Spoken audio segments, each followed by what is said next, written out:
اعوذ باللہ من الشیطان الرجیم، بسم اللہ الرحمن الرحیم۔ نہج البلاغہ، خطبہ نمبر 121۔ جنگ کے میدان میں اپنے اصحاب سے حضرت امیر المؤمنین نے فرمایا کہ تم میں سے جو شخص بھی جنگ کے موقع پر اپنے دل میں حوصلہ اور دلیری محسوس کرے اور اپنے کسی بھائی سے کمزوری کے آثار دیکھے تو اسے چاہیے کہ اپنی شجاعت کی برتری کے ذریعے سے، جس کے لحاظ سے وہ اس پر فوقیت رکھتا ہے، اس سے دشمنوں کو اسی طرح دور کرے جیسے انہیں اپنے سے دور ہٹاتا ہے، اس لیے کہ اگر اللہ چاہے تو اسے بھی ویسا ہی کر دے۔ بے شک موت تیزی سے ڈھونڈنے والی ہے، نہ ٹھہرنے والا اس سے بچ کر نکل سکتا ہے اور نہ بھاگنے والا اسے عاجز کر سکتا ہے۔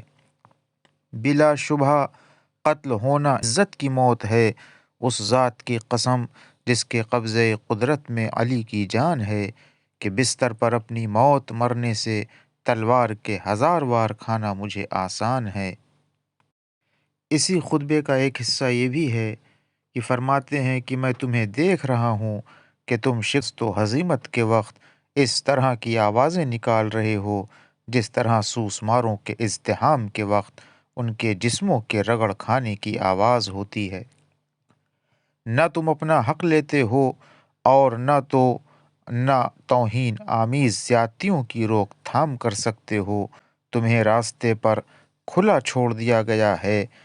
نجات اس کے لیے ہے کہ جو اپنے کو جنگ میں جھونک دے، اور جو سوچتا ہی رہ جائے اس کے لیے ہلاکت ہے اور تباہی ہے۔